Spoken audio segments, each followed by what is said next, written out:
Well, hello and welcome to Movement Church. I'm so glad you made the decision to join us today for Movement Church Online. Whether you're part of our in-person family on a regular basis, but you're traveling still for the holidays, or whether you're part of our online family regularly, we're so glad that you're here as we begin the brand new year. Welcome to 2025. In case no one has said it to you, Happy New Year. And today we're beginning here on Movement Church a brand new series called The New You. And we're talking about the new you and the new you that you're going to be in the new year. And so today, maybe you're going to find this incredibly helpful. If you find this helpful, I'd love to encourage you to share this with someone that you know that maybe you think they'd find it helpful too. And maybe that'll just help someone take a first step or a next step into a relationship with Jesus Christ or into a relationship with our church. And we're just so excited to start the new year off right with you. And we're going to dive right in to part one of the new you.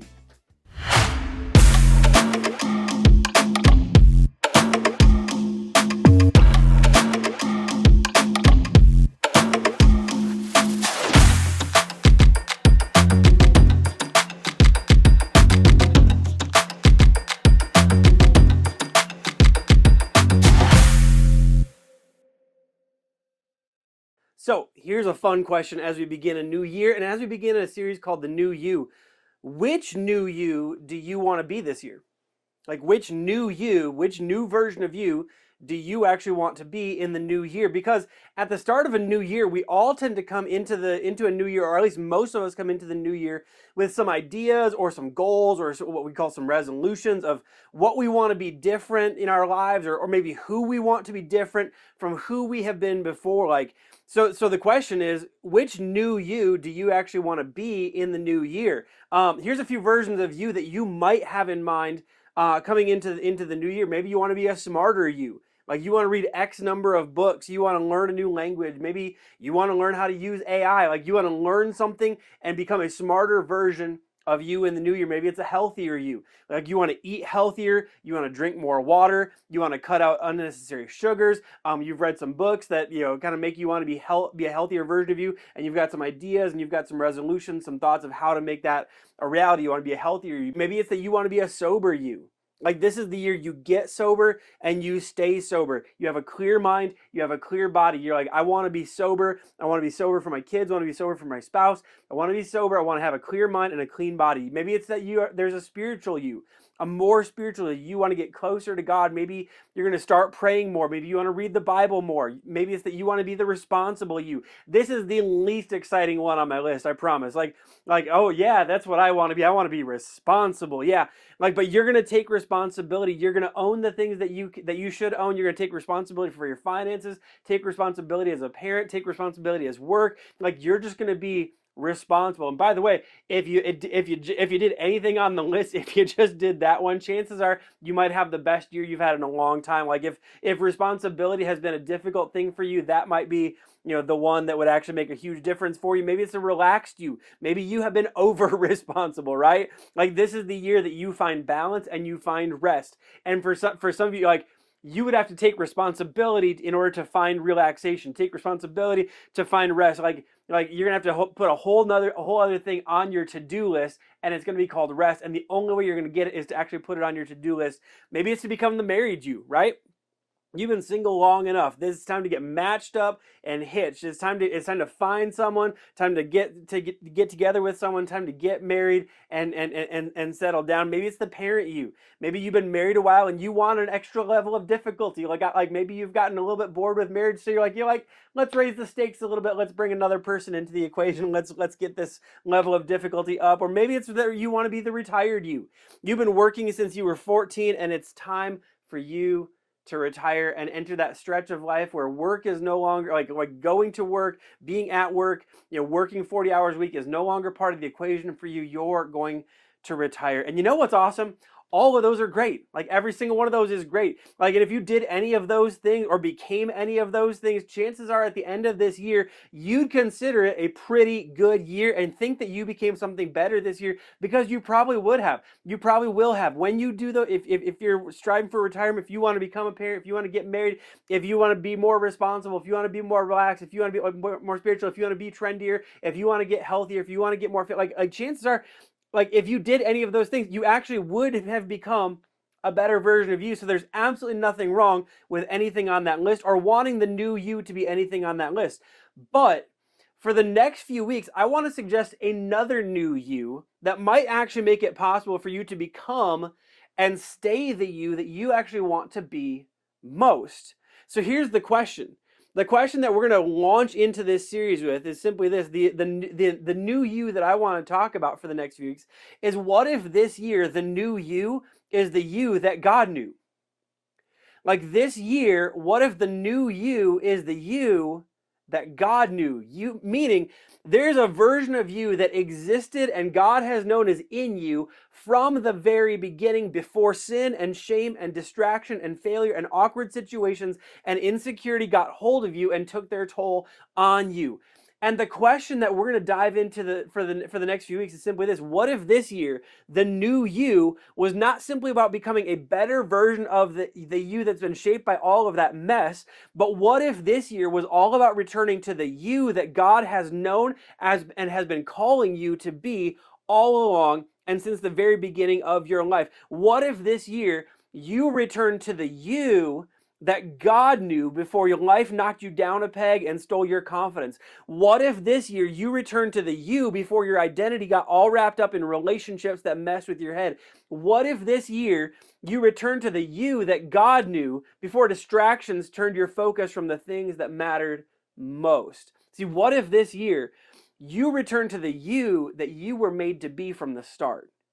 Like, and to help us make that return for the next 3 weeks, what we're going to do is we're going to talk about 3 mindset shifts that will make it possible. And the first one is this simple but incredibly powerful truth. And here's what it is. I'm not stuck unless I stop.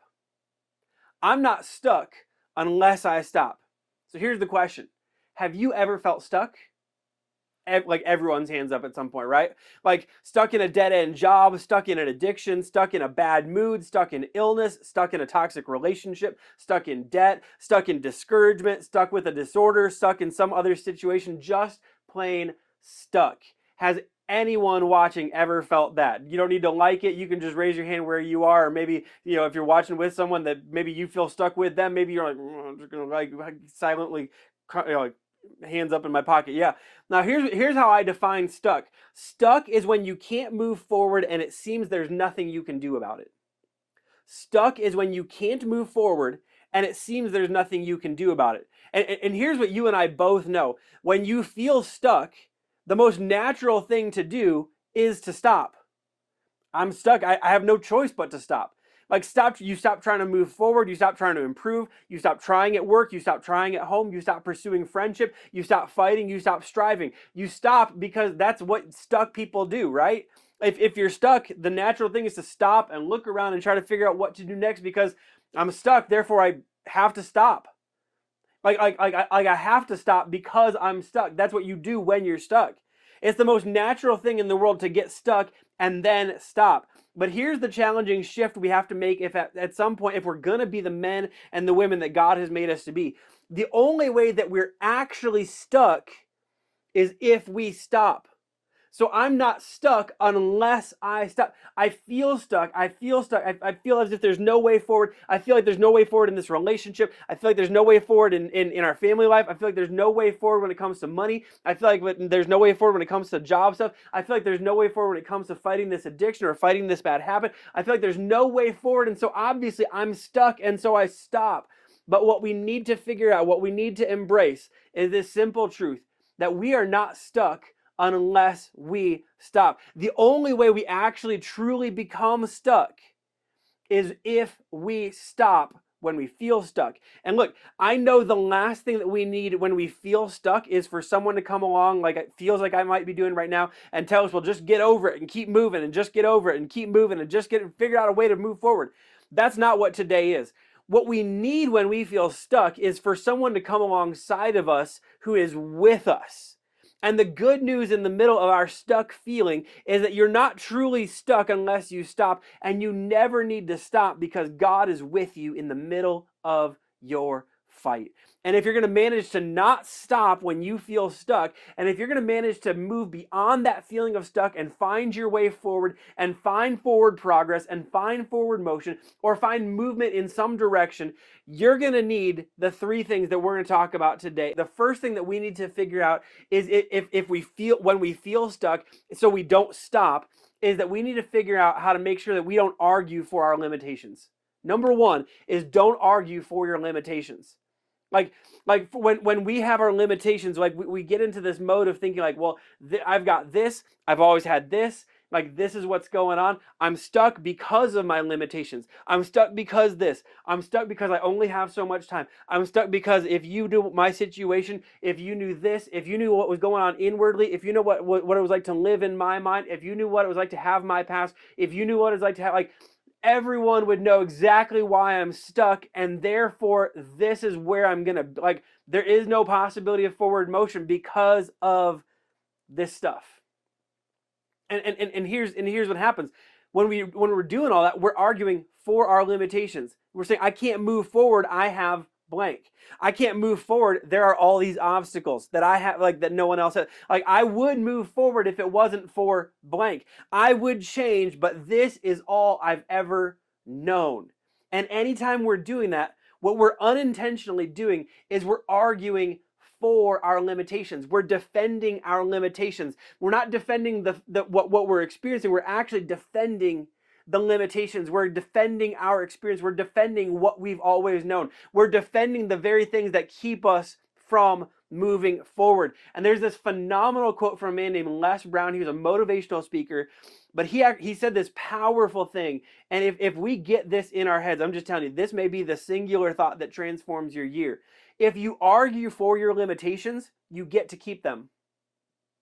When we defend our limitations, we get to hold on to them. We get to keep them. When we defend the things that we've always known that have kept us from moving forward, we get to hold on to all those things that we've always known. If we argue for, well, this is all I've ever known, this is all I've ever experienced, this is the way it's always been done, guess what we get to hold on to? We get to hold on to the way it's always been done. We get to hold on to what we've always experienced, and we get to hold on to what we've always known.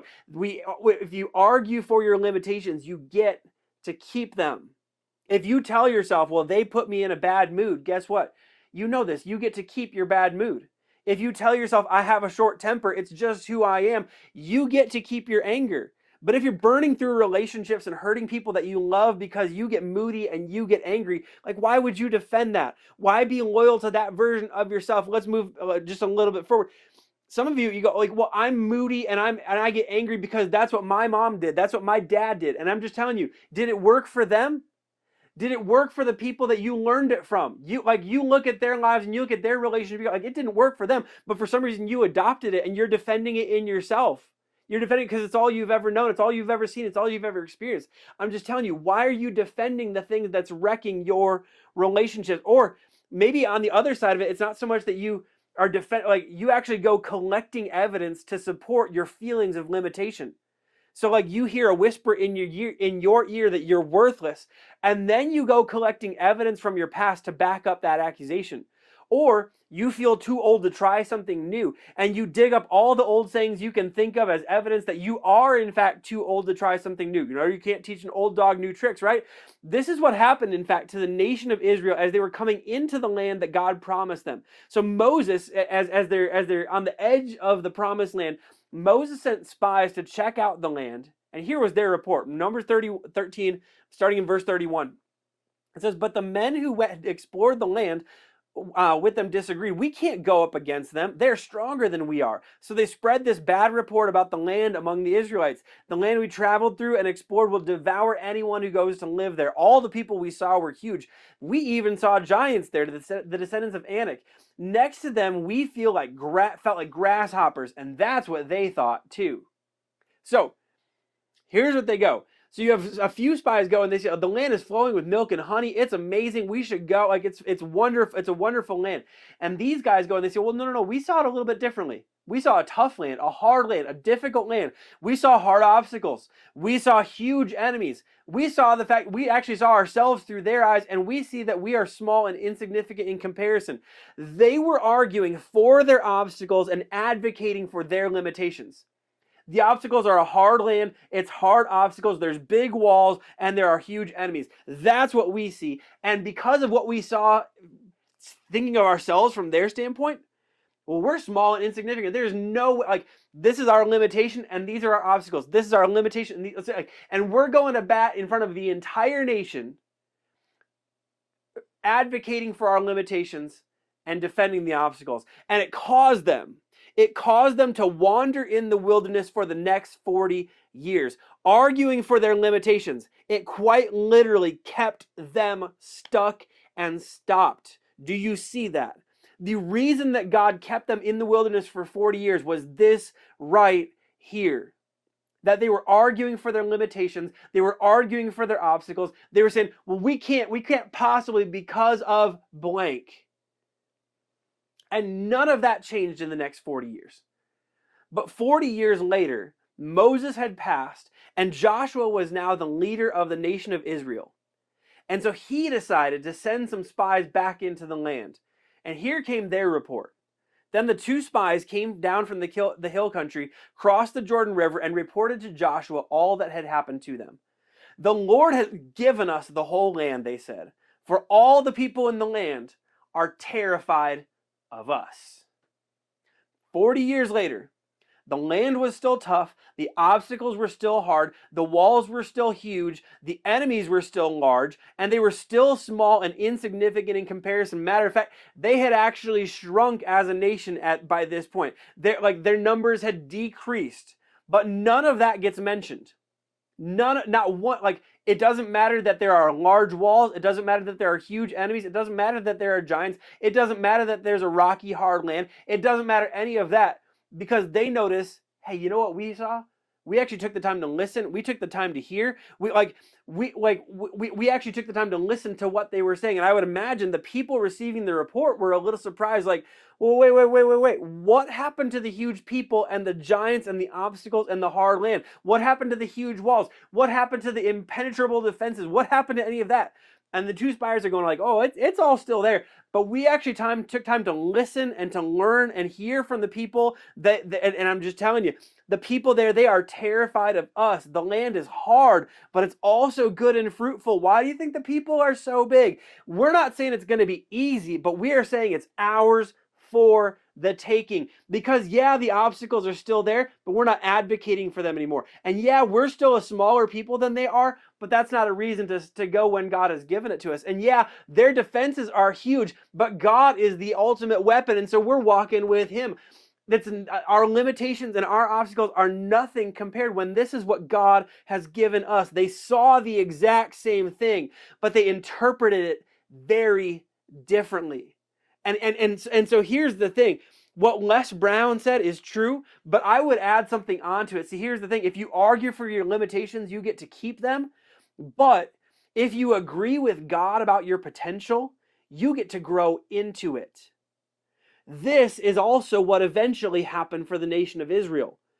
They saw, this is the potential we have. This is our land. This is what God has given us. And God has told us that we can take it and that we can inhabit it and that we can control it and that we can have dominion over it. So yeah, there's obstacles and yeah, there's limitations, but I'm not going to argue for them. I'm going to agree with God about the potential that we have, and then we're going to grow into it. So here's the question. How many times in your life are you more loyal to your limitations than you are to your potential? I'm just telling you, you can either defend your potential or defend your limitations, but you can't be an advocate of both.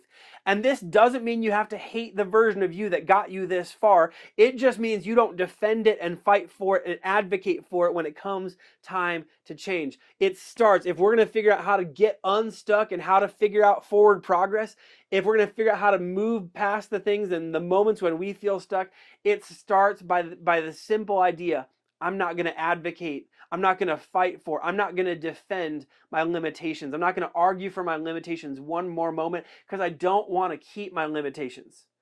I'm going to push forward and I'm going to agree with God about my potential. And then the second thing that we do, if we want to move past these moments of stuck, if we want to agree with God that we're not stuck unless we stop, number two is we've got to defy our default. Number two is to defy your default.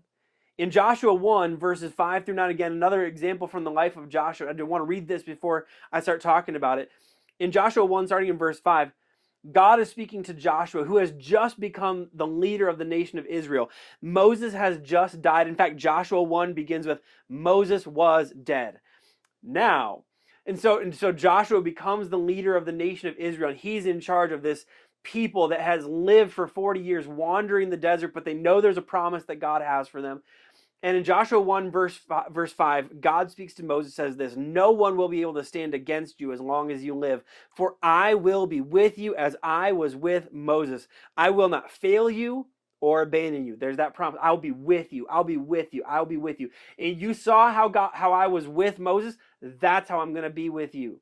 And then he says, be strong and courageous, for you are the one who will lead these people to possess all the land I swore to the ancestors I would give them. Be strong and very courageous. Be careful to obey all the instructions Moses gave you. Do not deviate from them, turning either to the right or to the left. Then you will be successful in everything you do. Study this book of instruction continually. Meditate on it day and night, so you will be sure to obey everything written in it. Only then will you prosper and succeed in all you do. This is my command. Be strong and courageous. Do not be afraid or discouraged, for the Lord your God is with you wherever you go. So here's a fun question. Why would God have to tell someone over and over and over again to be strong and to be courageous? To be strong and very courageous. To be strong and courageous. Don't be afraid, be strong and courageous. The answer is pretty obvious that what that person was feeling and experiencing was the complete opposite. Joshua's default was not to be strong or to be courageous. His default was, unfortunately, it was fear, it was insecurity, and it was a feeling of weakness and being second. And his natural, after living this way for the last 40 years plus, was to be second in command. And God in this moment, do you notice, God did not say, well, Joshua, I sure would like for you to lead Israel into the promised land, but I understand you like being second in command. I understand you feel very afraid. I understand that you feel weak and insecure. We'll just wait here until I find someone whose default setting is to lead and to be strong. Did you notice God didn't say that? God doesn't do that. He says, hey, I know what you feel that you are, and that's all that you are, all that you feel that you are. But for my people to experience everything I have for them, I'm going to need you to move beyond your default and to defy your default and to defy your feelings and to step into what I'm calling you to be and who I'm calling you to be. So I know your default is to be second in command. I'm calling you to be in charge. I know your default is a feeling of weakness, but I'm calling you to be strong. I know you feel your default is fear. I am calling you to be courageous. I know you feel your default is insecurity. I'm calling you to know who you are, but more importantly, to know whose you are, to walk as if you are mine. That's your default. I'm calling you to defy your default so that you can live in and my people can experience everything I have for them. And for you to experience everything that God has for you, and for you to move past the point of being stuck and to walk into whatever God has for you, I'm just telling you, there's going to be a point where you have to defy your default, where there will be what you have felt and what you have known and who you have been your entire life. But to move into the next stretch and the next season of life, you're going to have to do something different, because if you stay who you've always been, you'll experience what you've always experienced. If you do what you've always done, you'll experience what you'll live how you've always lived. You will have to do something different than your default. You will have to defy your default. So let me ask you this question. What is your default? Maybe you've never thought about what your default is, that thing that has been part of you as long as you can remember. It's been your mode of operations for as long as you can remember. Maybe your default is just like Joshua's, and it's insecurity. Maybe your default is grumpiness. Maybe that when it comes to like kindness or grumpiness, like it always comes out grumpy from you. Maybe your default is that you're rough on people. You're rough in relationships. That when people are around you, like even when you're going for kindness, it comes out rough. Maybe your default is bad at finances. Is it like, again, your default could be a whole bunch of different things, but it's that way that you've kind of always operated. It's the way you've always done things. That's who you always been. And maybe you've been living that way long enough, and you don't even see the stuff happening around you. You're just like, I don't even know how to like, but this is just who I am, and other stuff happens on the other side of it. But here's the question I want to ask you today. To become aware of your default is one thing. To defy your default to follow the call of God is an entirely different thing. So here's the second question. What is God calling you toward that's only possible in and through Him? Maybe where you have been insecure, God is calling you to be secure in Him. Not just to know who you are, but to know whose you are, that you belong to God and you are going to be who God has called you to be. Maybe that instead your default is being grumpy, but the thing that God is calling you into as a parent, as a coworker, as a spouse, is to actually be warm and affectionate. Maybe that where you've been rough in relationships and you've been rough on people and people have had a difficult time being in a relationship with you because you're kind of rough on people. Maybe it's just that you would be gentle and that you would be great toward other people, that you would figure out a way to serve and be warm and to be compassionate and to actually put yourself in other people's shoes and not be so harsh, but you would actually be great toward other people, that other people could find it easy to be in a relationship with you because you're great toward other people. Or maybe instead of where your default has been bad financially because it's all you've ever known, all you've ever seen, all you've ever experienced. Maybe that you could actually figure out what it is to walk in wise stewardship. Like, here's the thing. Again, your default, it's something that's been part of you so long that you don't know anything else. But Paul in the New Testament calls us to something else. In 2 Corinthians 3, verse 16 and 18, or through 18, Paul unpacks what this looks like to follow Jesus and to defy our default as we follow Jesus. He says this, but whenever someone turns to the Lord, the veil is taken away, for the Lord is the Spirit, and wherever the Spirit of the Lord is, there is freedom.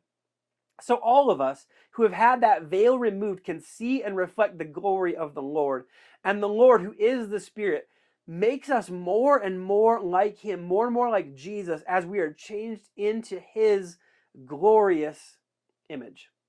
We become more and more like Him as we step out, as we defy our default and move with Him and walk with His confidence, secure in Him, following His calling. The old you, it always did what was familiar, but the new you, it's becoming more and more like Christ, and it's unfamiliar and it's uncomfortable at the start, but that you can do whatever God has called you to do. The you that you are, following Jesus, living by the power of the Spirit, living empowered by the Spirit of Jesus, by the Spirit of God, can follow Jesus to defy your default, but to follow Jesus into the new that He has for you, so that you don't stay that person, but you become that person.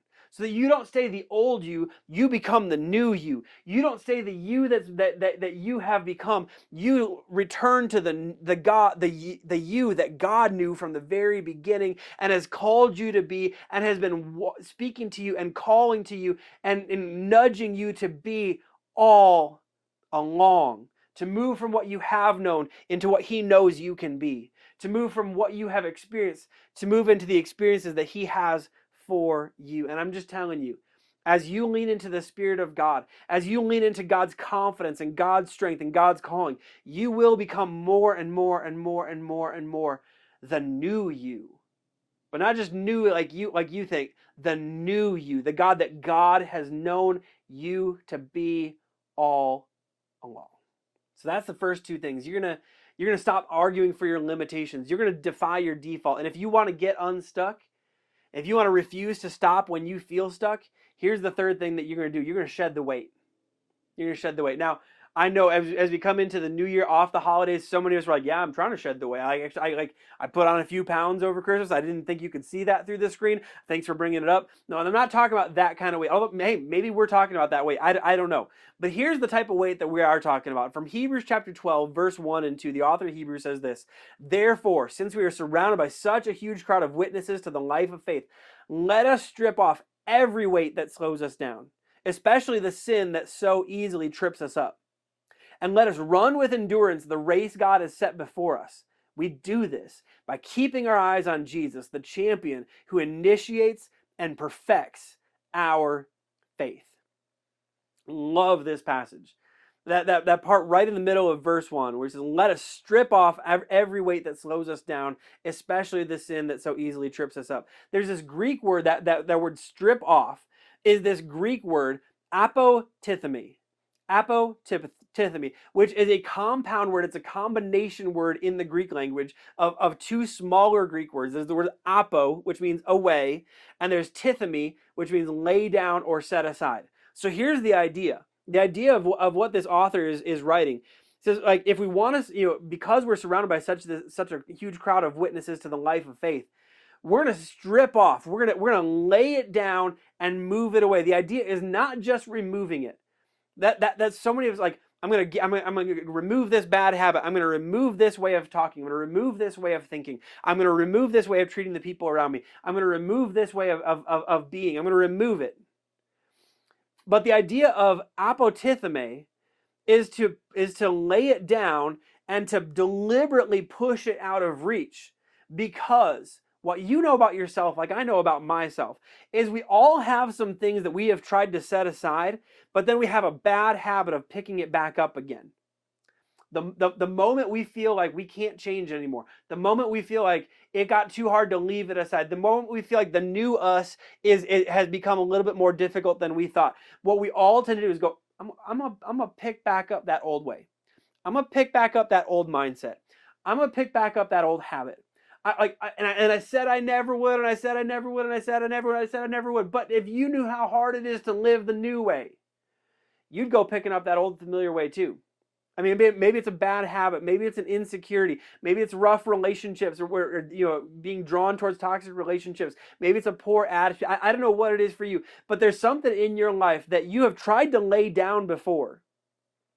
And when you laid it down, the unfortunate thing is you left it close enough that you could pick it back up again. And the author of Hebrews says, I don't want you to just lay it down. I want you to lay it down and I want you to drop kick it so that it is as far away as can possibly be, so that you couldn't even pick it up if you wanted to. I want you to lay it down, and then I want you to push it deliberately out of reach. That's what the author of Hebrews is suggesting we do. When it comes, if we're going to get unstuck, we've got to shed the weight. And I also love that the author of Hebrews doesn't say strip off the sin that slows us down. I mean, they come back and say especially the sin that slows us down, because sometimes what slows you down is sin. But there are also things that slow you down that aren't sin. There's still weight. Distraction isn't the sin, but distraction is still weight. Worry isn't a sin, but worry is weight. Guilt that you've carried your whole life, it isn't sin, but it is weight.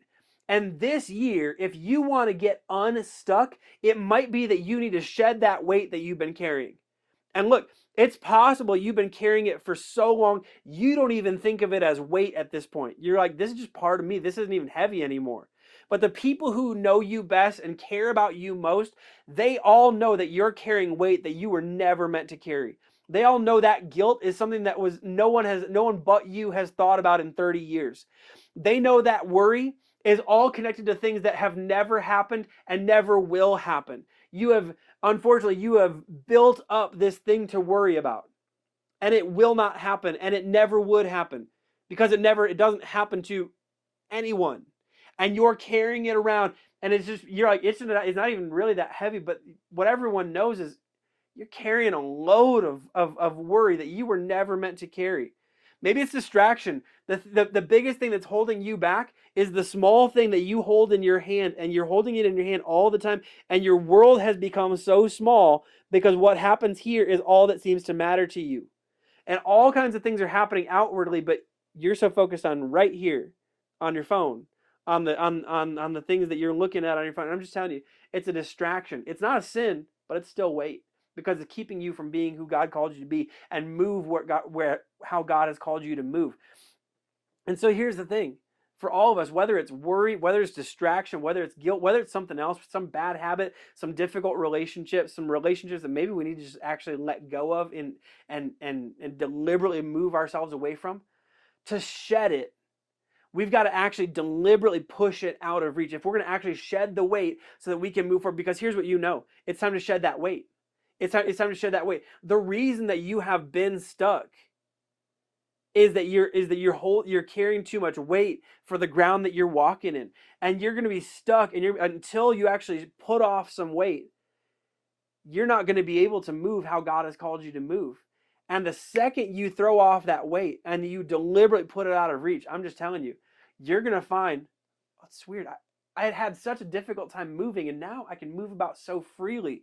It's because you made the decision to shed the weight and deliberately push it out of reach. Again, I love, again, as the author of Hebrews puts this, I love that the author connects these dots. We strip it off so we can run. We strip it off so we can run. Like, you want to move beyond being stuck? You shed that weight, because the weight is what's keeping you stuck. And as soon as you shed the weight, you're going to find yourself able to run again and move wherever God is calling you to go and move how God is calling you to move. You're going to be able to move once you shed the weight. See, here's the thing. As we kick off the new year, last year, maybe the last 2 years, maybe the last 5 years, maybe the last decade of your life, maybe the last 20 years of your life, you have felt stuck. But I want you to know, and God wants you to know, you are not stuck unless you stop. And you do not have to stop, because God is with you. And He desires for you to move forward. So, stop arguing for your limitations. Defy your default and shed the weight. And as you do that, what you're going to find is that you are not stuck. You're going to find forward progress. You're going to find forward motion. And you're going to find that there is a God who is moving with you and moving just ahead of you, leading you and guiding you and directing you into what comes next after you get unstuck. And we're going to pick that up next week, and we're going to talk about what comes next after we get unstuck next week. Let me pray for you. Heavenly Father, thank you so much for who you are. Thank you for your love, your grace, your mercy for us. Thank you for everything that you have for us in the new year. And God, I thank you for this truth that we are not stuck unless we make the decision to stop. So God, first off, I just pray that you'd give us all the courage, all the wisdom and the courage to recognize and to make the decision that we're not going to stop when we feel stuck. But we're going to continue to follow you. We're going to continue to live for you. We're going to continue to let you lead and guide and direct us. And so God, today we're going to let you do that. So God, help us to have the wisdom to recognize when it is and where it is in our lives that we've been arguing for our limitations, where we've been defending our obstacles, where we've been defending the things that have held us back. And God, help us to stop doing that, but help us instead to agree with you about our potential so that we can grow into it. And then God, would you help us to defy our default, whatever it is that we've been living in so long that it's all we've ever known, it's all we've ever experienced, it's all we've ever been. God, would you help us to defy our default and follow you into whatever you're calling us to do and whoever you're calling us to be? Would you help us to become more and more like you, like the God, like the you that you knew we can be and that you know we can be and that you're calling us to be? And then God, would you help us to shed the weight? God, if there's something that we're holding on to and we're carrying a weight that we were never meant to carry, and it's what's holding us down, it's what's holding us back, it's what's keeping us stuck, would you have the wisdom to recognize it? And would you help us to have the courage to lay it aside and deliberately push it away so that we'll never pick it up again? Because God, we want to be free to move how you want us to move and where you want us to move. So help us to stop arguing for our limitations. Help us to learn to defy our default. And would you help us to shed the weight? Because we don't want to be stuck. We want to be following you into everything that you have for us right now, everything that you have for us this year, and for every day to come, from now until you lead us home. So God, help us to do that. Help us to have wisdom. Help us to have courage. Help us to do it. We love you, God, and we pray this all in Jesus' name. Amen.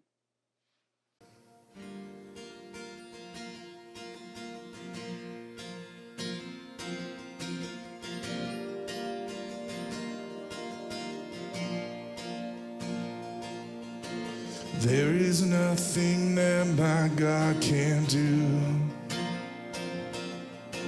I've seen him move the mountains, he's got nothing left to prove. If I see a giant up ahead, I will keep relying on this truth and not forget that God didn't lead us this far to leave us where we are. Even here, even now, to finish what he starts. If he's done it before, then he'll do it again. Even here, even now, he's faithful to the end. There is nothing that my God can't do. He's conquered sin and death, now he's got nothing left to prove. So if I need reminding here again, the resurrection power gives me faith for what comes next. God didn't lead us this far to leave us where we are. Even here, even now, he'll finish what he starts. If he's done it before, then he'll do it again. Even here, even now, he's faithful to the end.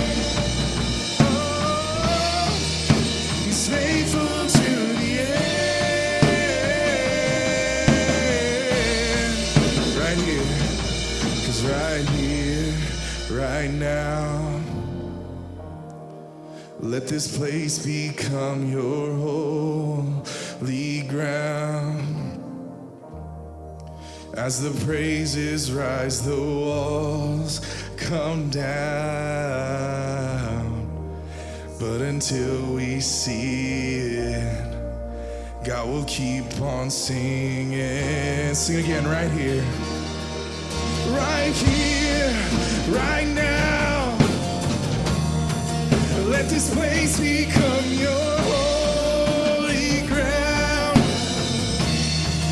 As the praises rise, the walls come down.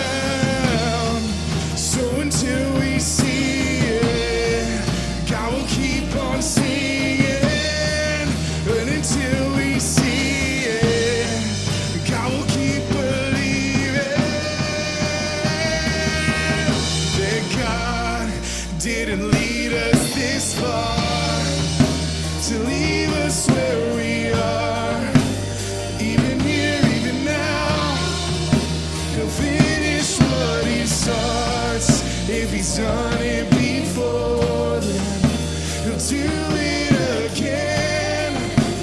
Even here, even now, he's faithful to the end. Didn't lead us this far to leave us where we are. Even here, even now, he's finished what he starts. If he's done it before, then he'll do it again. Even here, even now, he's faithful to the end. He's faithful to the end. Right here, right now. 'Cause right here, right now, let this place become your holy ground. As the praises rise, the walls come down. So until we see it, God will keep on singing. Sing it again right here. Right here. Right now. Let this place become your holy ground. As the praises rise, the walls come down, bring them down. So until we see it, God will keep on singing. So until we see it, God will keep believing.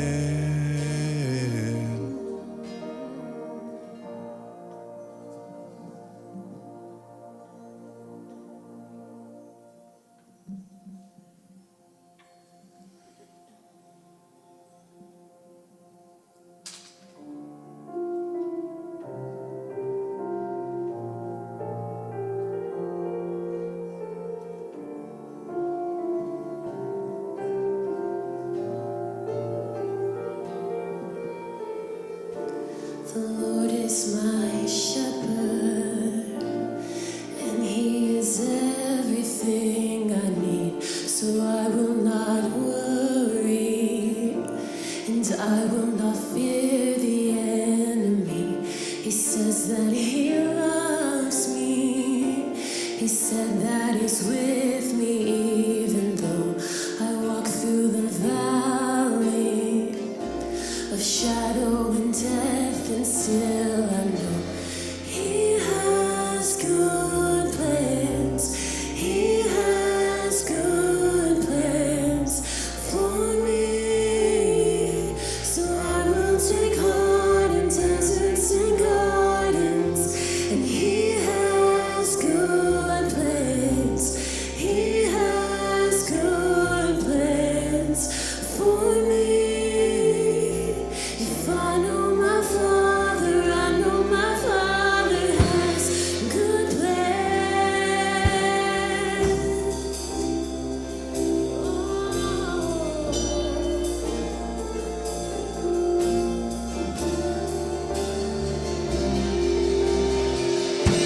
The Lord is my Savior, so why should I doubt my victory?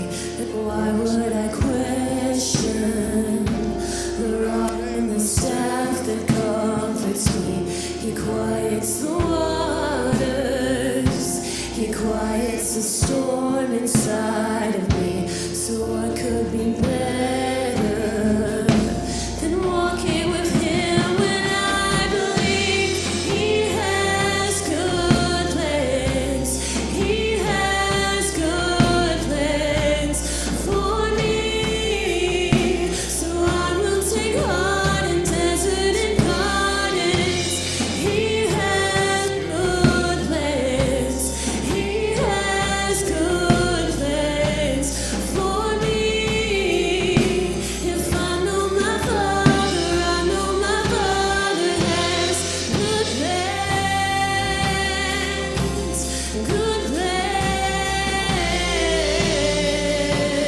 Well, once again, thank you so much for joining with us today. Hopefully you found today to be helpful, hope-filled, encouraging, and challenging, and hopefully it makes you a better follower of Jesus because of your time with us today. And as we close, we just have a few things that we'd love to encourage you to do, and some next steps we'd love to encourage you to take with us as a church and staying engaged with us as a church. First of all, we want to let you know the ways that you can give. If you are a giver, thank you so much for your continued generosity. If you want to become a giver, we want to encourage you to take that step, because when we give, it empowers the church to be and do everything God has called us to be and do everything God has called us to do. So we just want to show you the ways that you can give. You can give online at our website, www.mvmnt.church/give. You can give with our Cash App, which is $movementlc, or you can give with a cash or check offering by sending that to our P.O. Box, 1807 Las Cruces, New Mexico, 88004. But however and whenever you give, thank you so much for your generosity. It makes so much ministry possible in and through our church.